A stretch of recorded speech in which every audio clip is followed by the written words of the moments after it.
Welcome to Love Factually, the podcast that analyzes rom-coms and romantic films using the science of close relationships. We're your hosts, Paul Eastwick and Eli Finkel. Eli, what are we talking about today? Today we're talking about Jerry Maguire, Cameron Crowe's endlessly quotable 1996 rom-com about a sports agent torn between competing visions of himself. Some of the themes we'll explore are why it's so important to be able to celebrate with someone, whether parenting can be sexy, and the challenges of being in a relationship when you don't know who you are. And fair warning, we'll be spoiling this movie today. So if you don't know that the human head weighs 8 pounds and that bees and dogs can smell fear, then go ahead and watch this movie and come back. So Eli, who are the key characters and couples in this movie? The protagonist of Jerry Maguire is the titular sports agent played by Tom Cruise in a Golden Globe-winning performance. Like others in his industry, Jerry is ambitious and ruthless, making him a perfect match for Avery, his take-no-prisoners fiancée. The plot kicks off with Jerry's epiphany that some things are more important than money and status. Rod Tidwell, played to Oscar-winning perfection by Cuba Gooding Jr., is a cocky NFL wide receiver and a client of Jerry's. Rod is aggrieved by all the respect he isn't getting, but he's also loving and loyal, especially to his wife, Marcy. Dorothy Boyd, played by Renée Zellweger in her breakout performance, is a 26-year-old widowed mother to a 5-year-old boy named Ray. Money is tight, but mostly Dorothy just wants to be inspired. Even though her protective older sister Laurel believes that her work and play relationship with Jerry is reckless. So, Paul, those are the chess pieces. Are you ready to give us 1 minute on how the film moves them across the board? Okay, let's do this. On your mark, get set, go. Sports agent Jerry Maguire is beloved by his colleagues until he writes a mission statement arguing that sports representation should be about personal relationships, not money. This gets him fired, and after scrambling to retain his clients and pleading with the office to join him in his independent venture, he manages to persuade only Rod Tidwell, the difficult Arizona wide receiver, and Dorothy Boyd, a single mother and distant admirer of Jerry's. Jerry and Dorothy begin building the company while Jerry forms a strong bond with her son Ray. But after failing to sign a star quarterback, Jerry and his fiancée Avery break up, which sends Jerry careening in the direction of Dorothy, who initially rebuffs him, but then baits him into taking her on a date. Afterwards, they begin a bona fide relationship, but when the business starts flailing, it looks like Dorothy will need to take a job in San Diego, but no, Jerry decides to propose to her at the last second to save on medical and rent. Soon, Dorothy realizes that she has trapped Jerry in their marriage, and so she breaks it off, but after Rod has a huge night on Christmas Day that earns him a major contract, Jerry, missing Dorothy badly, races back to LA and delivers an impassioned speech in front of her divorced women's group, which was actually unnecessary because he had her at hello. I love it. Dude, I think that was like 60.8 seconds, but you did need the, you had me at hello, so I think you were correct to go over. I went over. So, okay, I want to tell you about my relationship to this movie. Hit me. Okay, it's my junior year of high school, and I've had my longest-term girlfriend up until that point. And then I break it off with her just before senior year, and I regretted it very soon thereafter. We're sort of frenemies in my senior year, okay, because we have a lot of the same friends. And now, when we were together, we really bonded over the Beatles, right? Like many dating couples back then, okay? But she also really got me into Paul McCartney's solo career, okay? Especially his 1970 album, McCartney. So my ex sees this movie, and then she tells me, hey, there's some McCartney songs in Jerry Maguire. You should see it. And I run out and I see it, and one of them is like the sexiest scene in the movie. Interesting. When we're on the doorstep, and I'm like, I'm back in the game. Was she sending you messages? Absolutely not.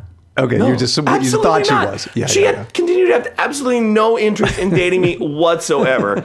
So anyway, I misread the signals. Laura, if you're listening, my bad. I'm sorry I broke up with you when I did. But I do appreciate you telling me to go see this movie. It's an excellent, excellent movie. This is also the second Cameron Crowe movie that we're covering in a row after Say Anything.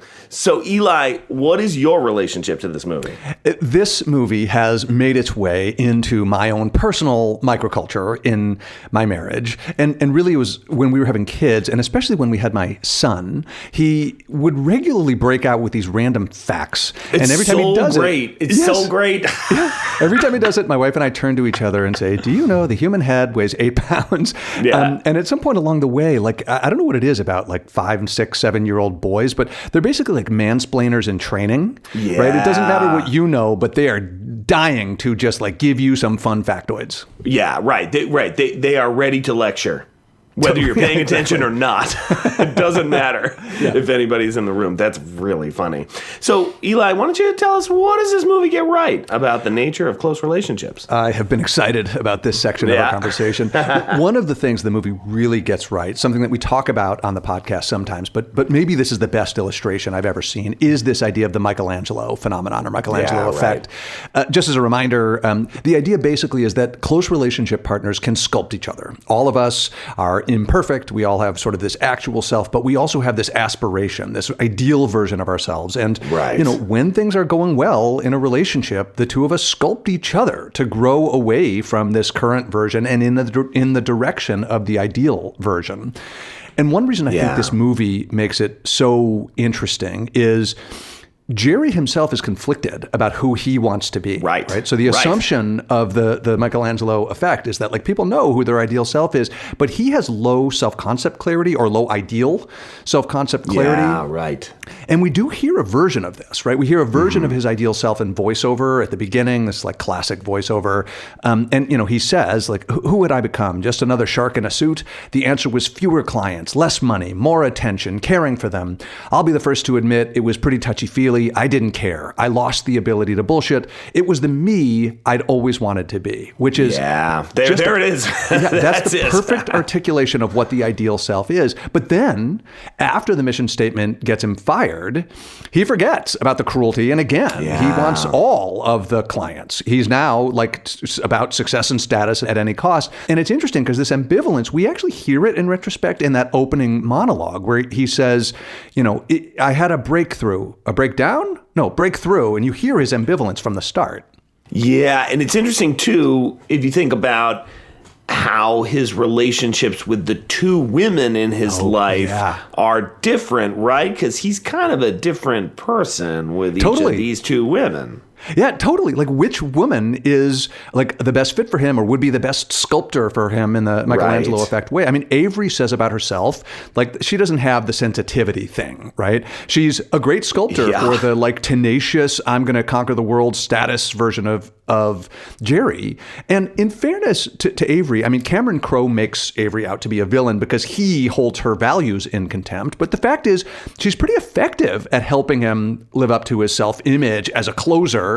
And this is the part when she says, there's no loyalty. And the first person who taught me that, Jerry Maguire, was you. And he says, I think I was trying to sleep with you at the time. And she says, well, it worked. And I will not let you fail. You're Jerry Maguire. He goes, that's right. Yeah. He said, king of the house calls, master of the living room. He says, okay, this is working. And if this is the man he wants to be, she's crushing it. But then, because he doesn't know who he wants to be, and there's still that like touchy-feely guy in there, there's also Dorothy, like who emanates compassion. And what she says is she just wants to be part of something she believes in. And she's a great sculptor for that version of Jerry, but a terrible sculptor for the dominance one. And she says, I love him. I love him for the man he wants to be, and I love him for the man he almost is. And if he ends up with her, then there's a pretty good chance that he'll be able to grow in the direction of this touchy-feely version. But it's going to matter what he wants to be to figure out which partner is best. So I love this idea, and I love how it's instantiated in the two women. I'm going to push back a little bit on one point, because you mentioned, like Cameron Crowe thinks, like, that his relationship with Avery is not the good one, and that his relationship with Dorothy is the good one. But wouldn't the close relationships literature land pretty clearly on the side of Dorothy in this case, right? That not being into the sensitivity thing, I mean, how is that good for support? How is that good for relationships? Yeah, so... What No, do you think of you're that? totally right. The literature on the Michelangelo effect is agnostic about which goals are best. It basically is like, okay. I have these ideals and who helps me achieve them. But you are absolutely right that the goals he was pursuing when he was flying high as like a fancy agent were like cosmetic, external focused goals, like power and status. And yeah, it's true that there's like a deeper authenticity to the goal that the version of himself that is a better fit with Dorothy. I totally agree with you. Yeah, that's really cool. So, one thing that I really like about this movie is that it's a pretty good movie about parenting. Yeah. And it's a pretty good movie about the appeal of guys who parent. I think I've talked a lot about the dad versus cad distinction, and I think sometimes getting locked into this idea that like some guys are good at parenting and some guys are sexy, and you got to decide between the two. Okay.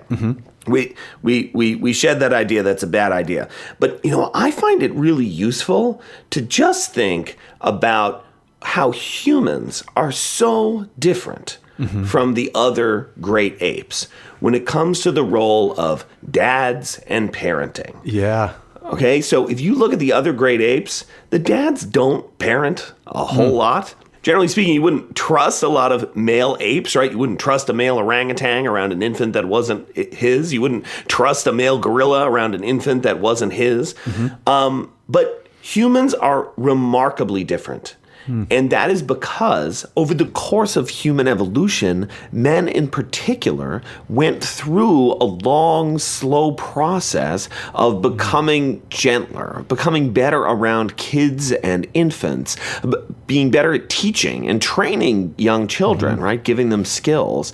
And the women, when then given the choice between the hulking, aggressive dudes and the gentler dads, started choosing the dads in droves. And so what happens is that the size of the difference between males and females is called sexual dimorphism. It starts going down in the fossil record. And so eventually, male humans became more similar in stature to female humans over the course of human evolution. And a lot of this was about parenting. And so what I really like about this movie is that it is very clear that one of the things that she really loves about him, if not, one of the things she loves the most about him, is just how well he connects with her kid. And that's really a great way to evaluate a human male mate. How is this person going to be as a father and a parent? It does not happen in many species, but it certainly happens in ours. Yeah, and it is a beautiful thing about this movie, right? It's not like it's standard in rom-coms that it really you have a grown man like really just falling in love with like a 5 or 6 year old kid. And the dynamic between Jerry and Ray is just beautiful, and we witness it, and Dorothy witnesses it, and Dorothy's sister Laurel witnesses it, and all of us think this man's kind of awesome. Yeah, and what's so cool about it is that, in the typical course of, heterosexual relationship initiation, the woman has to make an inference about whether the guy's going to be a good dad, but she's actually getting the information now. Right, good point. Right, beforehand. And I think the other trope that the movie effectively dismisses, to get back to dad cat, is that, hot guys can be good dads. Oh, right? Tom Cruise. Right, yeah, there you go. I mean, say what you will about Tom Cruise, he's pretty good looking. He's a handsome dude, no doubt. Another thing that I think this movie really gets right is it takes seriously how people can support each other in relationships. And one of the major ideas in relationship science is that it's really important that you have somebody who can support you. And almost all of that work historically has been, can support me when I'm down, can be there for me when the going gets tough. And in the last 20 years, researchers like Shelley Gable, Harry Reese, and others have done this terrific job of saying, but what about the people who can be there when you want to crack the bubbly? And this idea, they call it capitalization. We see this, right, in that famous speech where she eventually says, "You have me at hello." There's a part of that where Jerry says, "But tonight, our little project, our company, had a very big night. A very, very big night. But it wasn't complete. It wasn't nearly close to being in the same vicinity as complete. Because I couldn't share it with you. I couldn't hear your voice.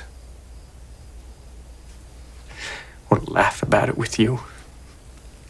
And look, I love that little speech for a lot of reasons. Yeah. But one of the things that's so powerful about this movie in terms of illustrating why capitalization is so important is Jerry, after all of his hardships, finally has this big moment. And it's a big moment that, is going to make the difference in whether his company is going to remain solvent. And he's celebrating and he feels good and he looks around. Yeah. And he says, where is Dorothy? And I don't want to have these sorts of experiences without her. It's not complete without her being here with me. It's just a perfect illustration of have somebody with you that you want to crack the bubbly with you when things go well. Yeah, and it's a nice contrast with the earlier part of the movie where he really wants the support from Avery when he's down, right? And I think this is a fascinating speech, too, that Avery gives, and it really is in many ways the mirror image of social support. And what Avery is trying to tell us in this speech is that she's terrible at it. And she says, Jerry, there is a sensitivity thing that some people have. I don't have it. I don't cry at movies. I don't gush over babies. I don't start celebrating Christmas 5 months early, and I don't tell a man who just screwed up both our lives, oh, poor baby. That's me, for better or worse. But I do love you. So I think it's useful that this movie sort of shows us both versions. I mean, people really need both things in their lives, and they often get both things out of their romantic relationships. I think that Shelley Gable and others would argue that our sense of how much social support we have is actually far more linked to how much of the celebration support we're getting rather than the you help me up when I'm down support that I'm getting. Yeah, it's powerful, and the movie illustrates it. It's the climactic moment in the whole thing. Are they? Are Jerry and Dorothy going to make it as a couple? The moment when it becomes clear, yes, they really should, in fact, be together. Is he thinks I wouldn't want to have this joyousness without you. I couldn't really savor the good things in my life without you being there. Yeah. What else do you have in them? What the movie gets right? One of the things that I struggled whether this is a what the movie gets right or what I wish we knew, because it's somewhere in the middle. But it's this idea that sometimes the head and the heart are in conflict.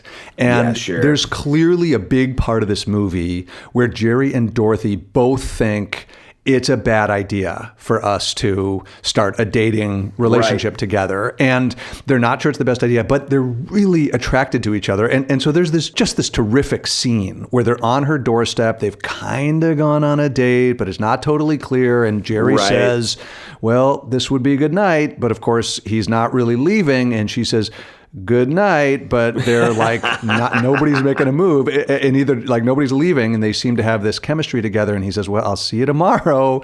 And they don't move. And then she grabs him and she kisses him. And then she says, good night.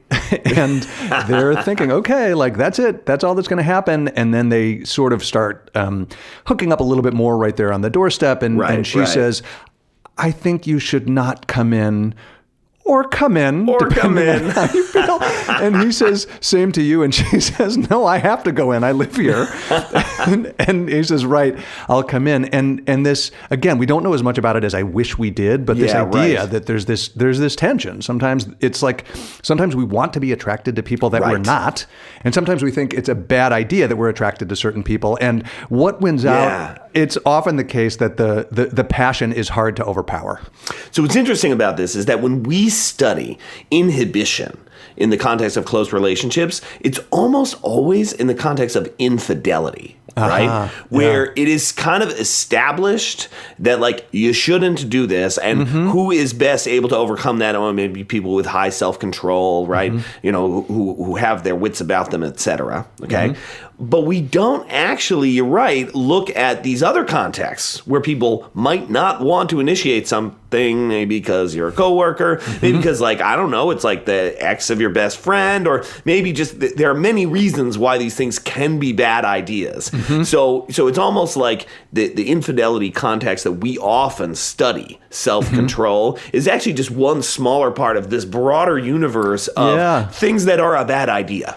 Yeah, right. And they think it's a bad idea, but I don't think their conviction that it's a bad idea is strong enough to fight the level of fire the two of them had. That's right.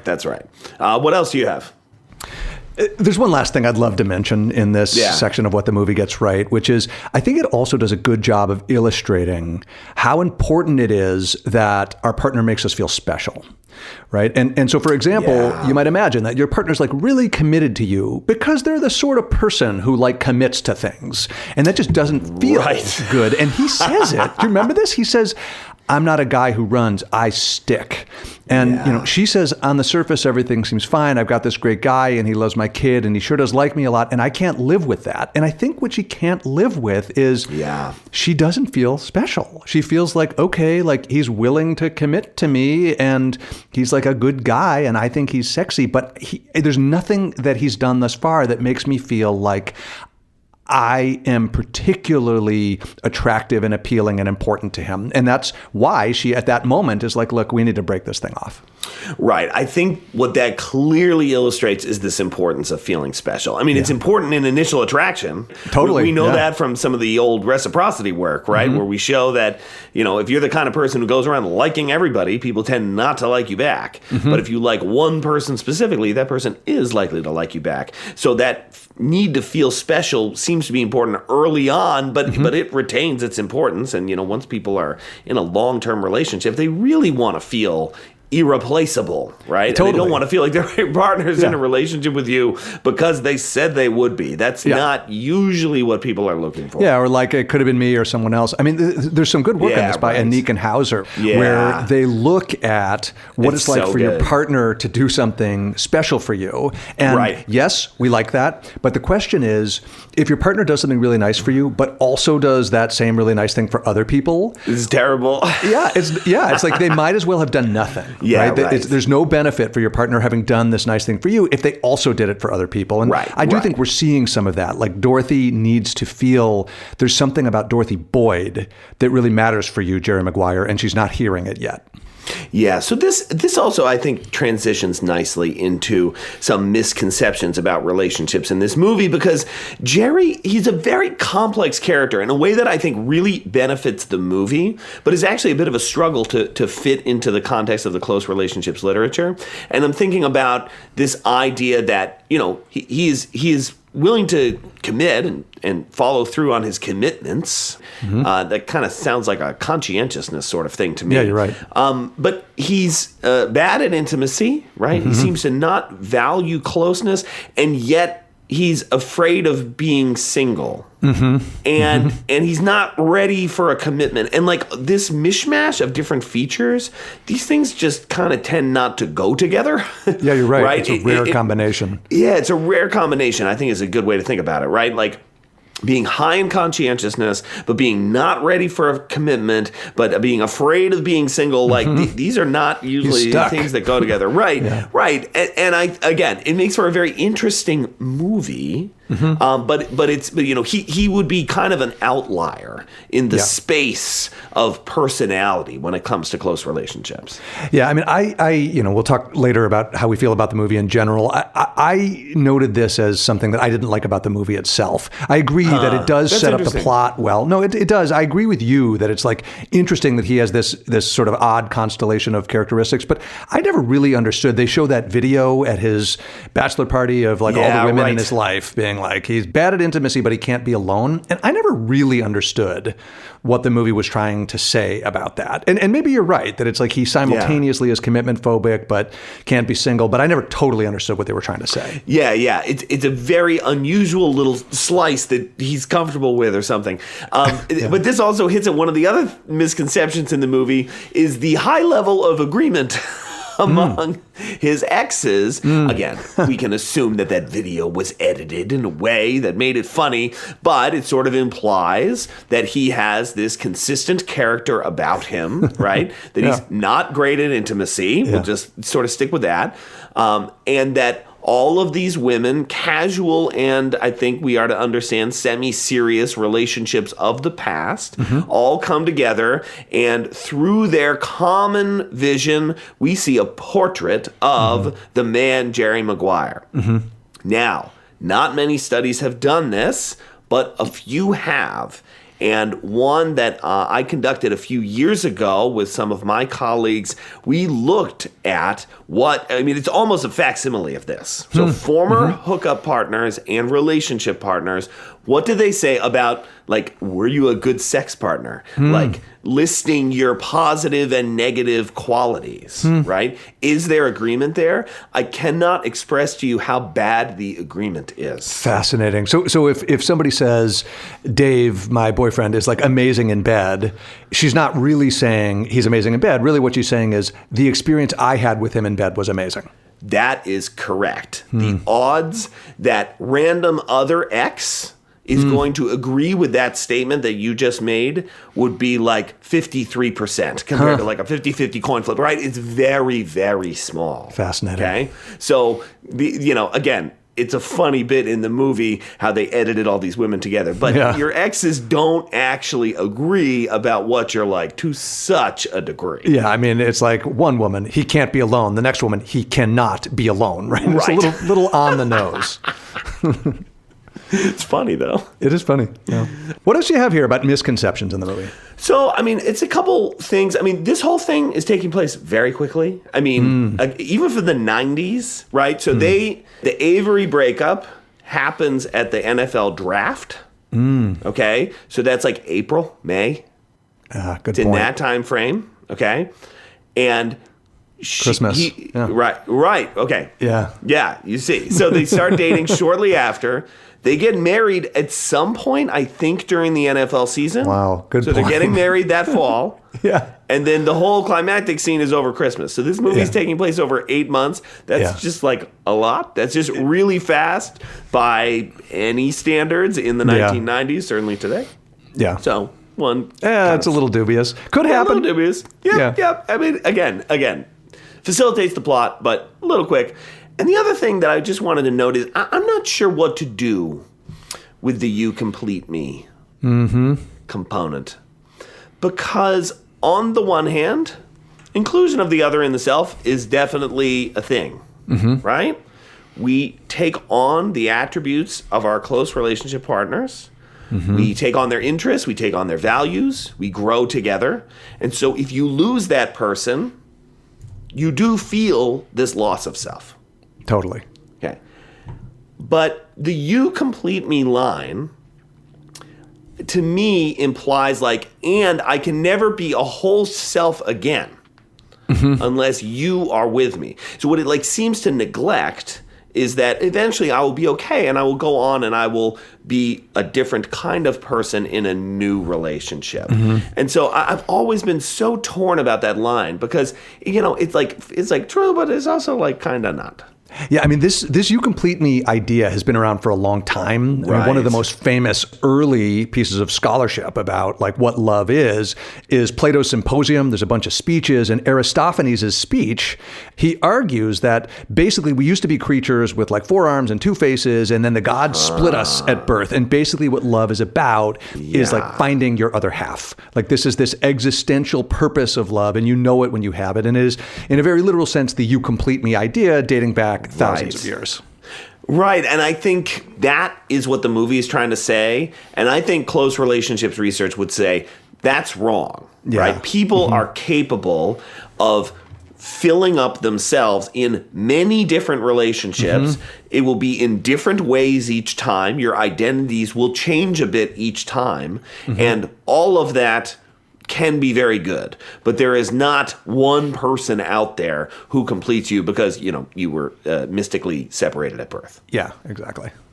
All right. So are we okay with this? What did you have here?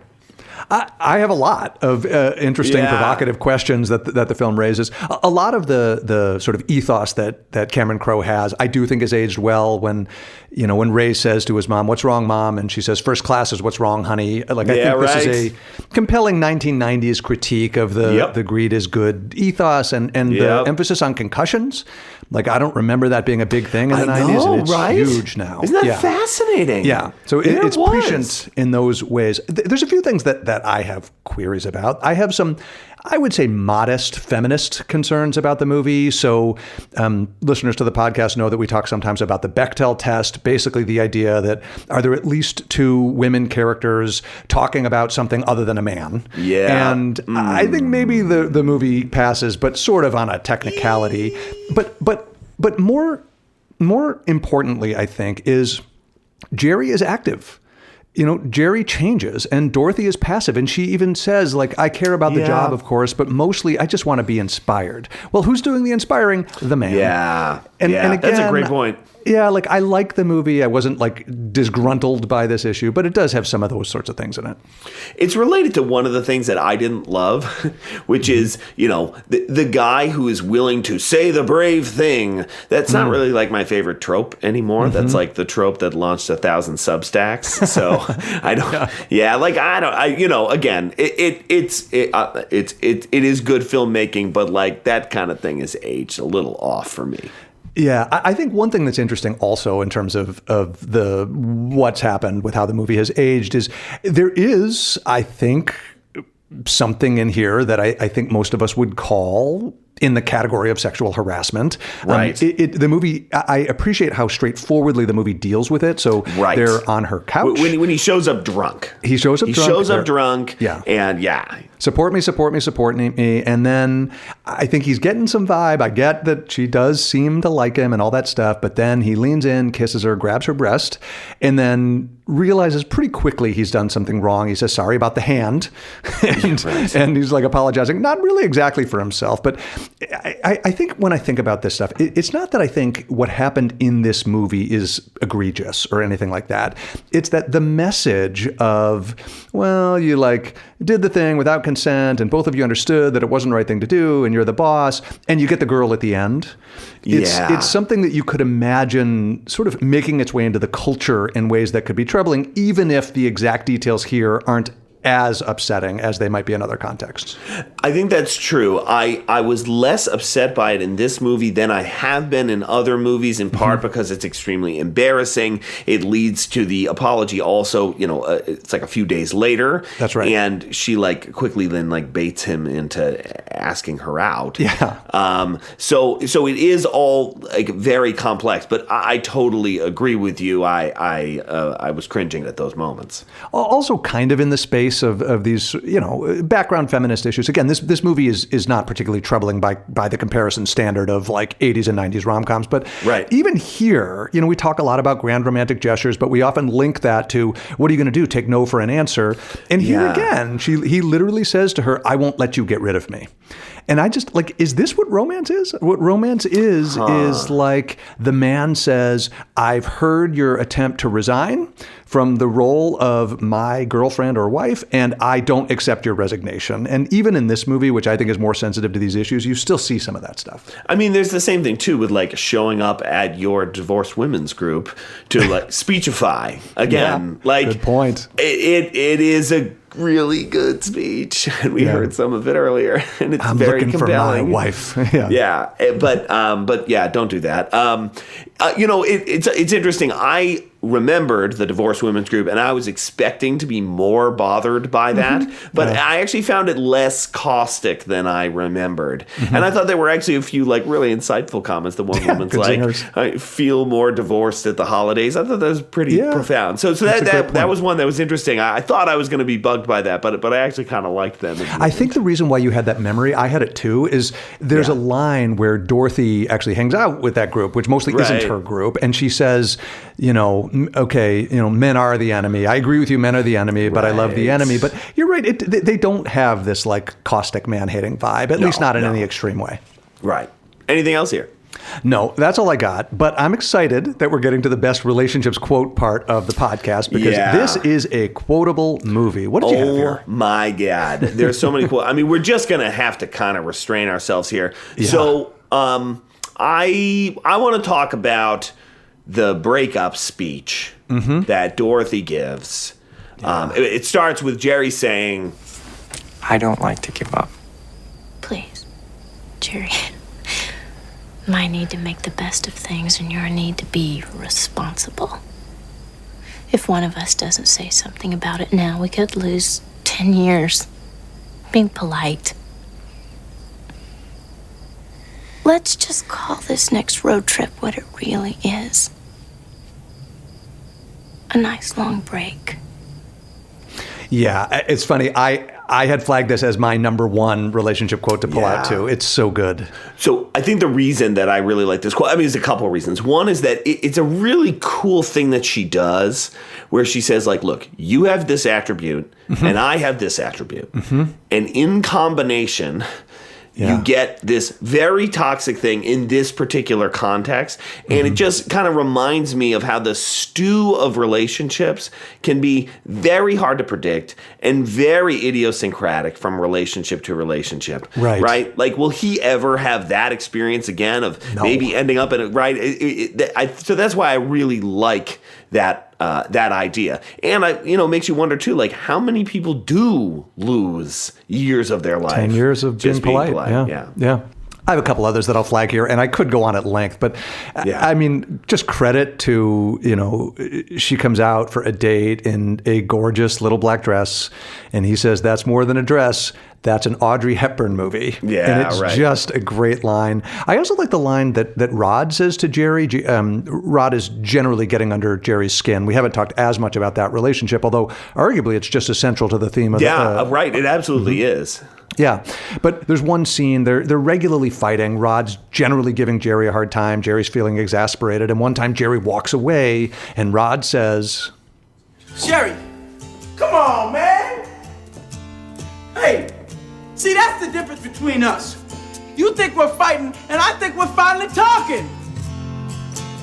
And I love that because there seems to be different comfort level between the two men in terms of what style of discourse is like assertive versus aggressive. And the two of them need to figure it out. And in the end, they do figure it out.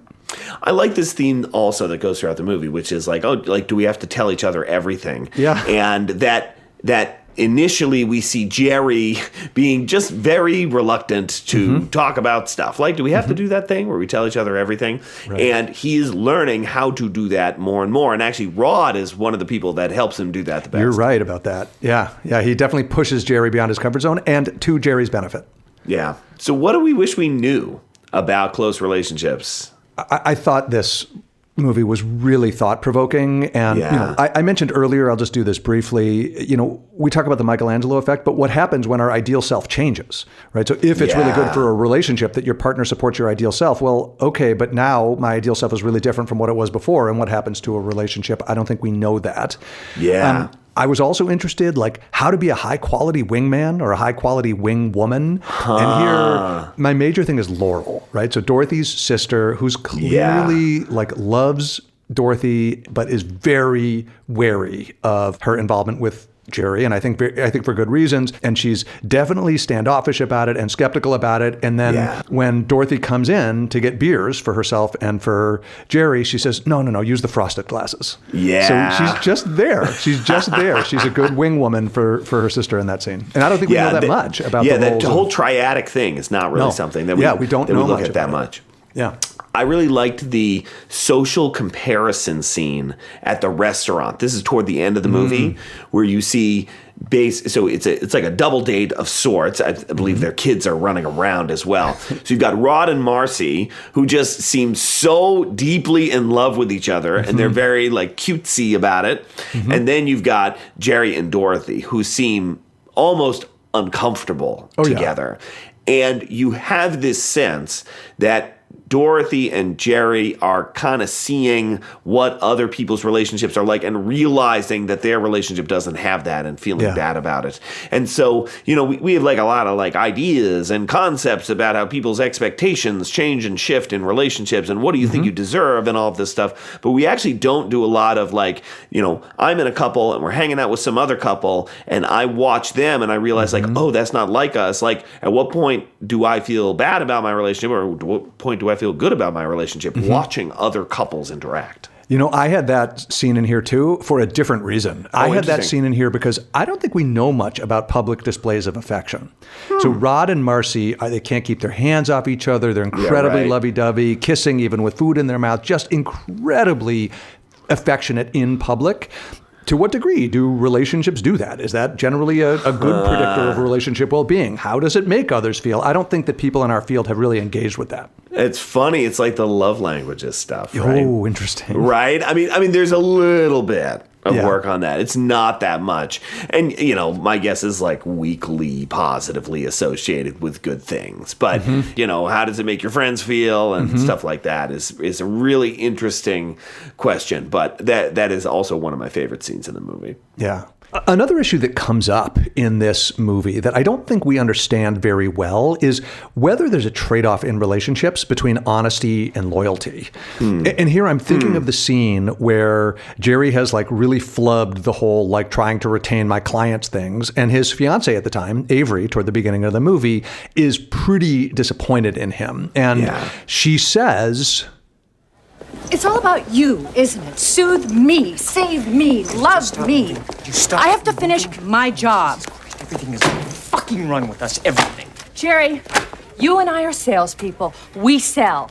Look, It's I not don't- love me. It's not trust my handshake. Okay. It's make the sale, get it signed. There shouldn't be confusion about that. Okay, just jump right into my nightmare. The water is warm. Oh, so honesty is outlawed here? I can't be honest? Tell you what, I would prefer loyalty.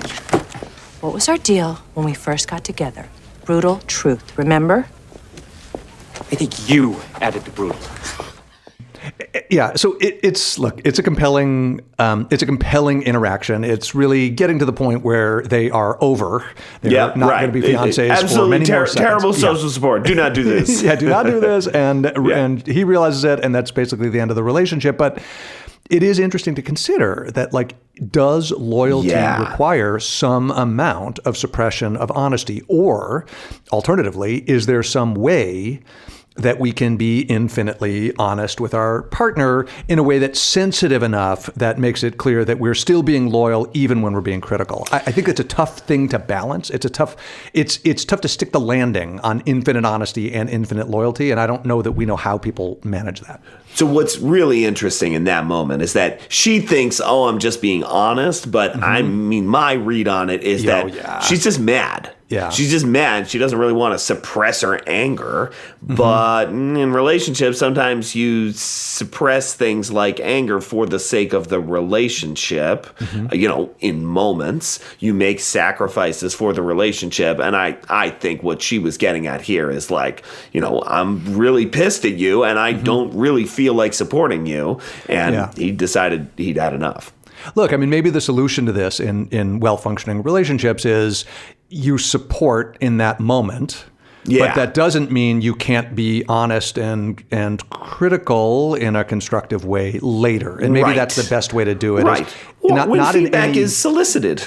Not when the water of his nightmare is warm. Totally. Yeah, that it might not be that you can maximize both in the same interaction, but over the course of time in a relationship, you can calibrate in ways that do maximize both. That actually seems like a promising avenue. Yeah. What else did you have here? Yeah, another thing that's interesting in this movie that we don't know as much about, and in fact, you've brought up previously. So when we talked about When Harry Met Sally, for example, Harry went through this period where he just wasn't sure. The parallel to that movie is really interesting. Oh, you saw this too? Interesting. Yeah. He's just not sure. Like, he definitely likes Dorothy a lot. And he's like, what am I, like, should I marry her? Like, what does it all mean? And one thing that I think is interesting about this movie that's a little bit different from other movies we've talked about is when he's in that ambivalent state, he's very fond of her. There's no question. He doesn't want to hurt her. He does want her in his life, but he's just not exactly sure what the extent of his love and commitment should be. And she says, I love you.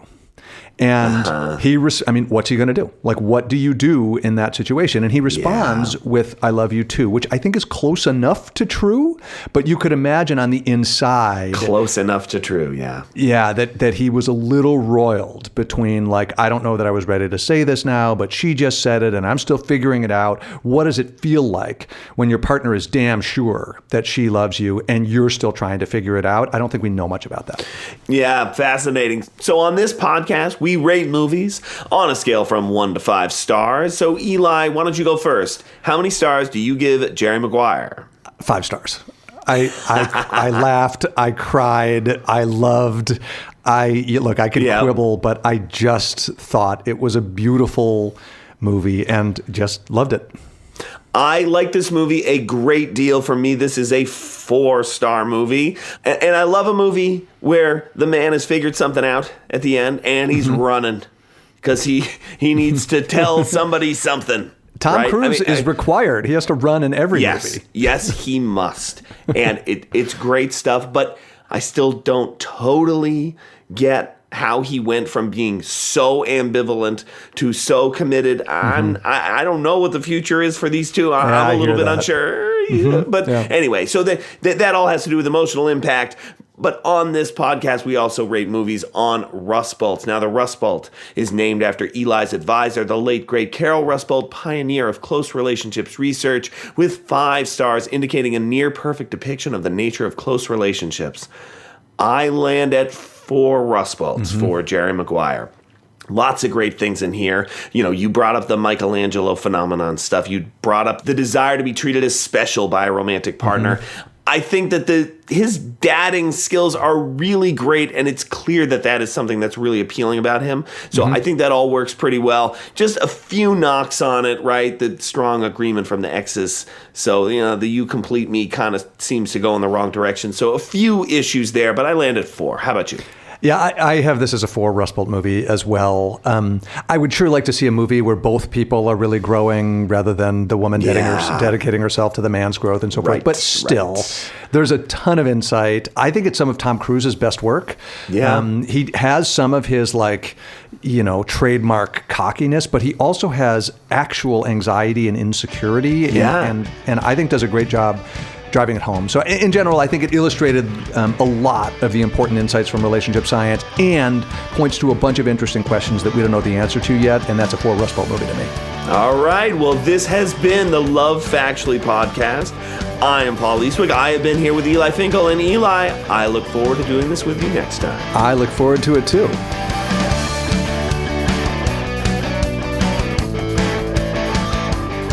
The Love Factually podcast is produced and edited by Paul Eastwick and Eli Finkel, featuring music from Andrew Fraker and Sons. To learn more about the research we discussed in this episode, find the notes on our Substack. That's lovefactually.substack.com.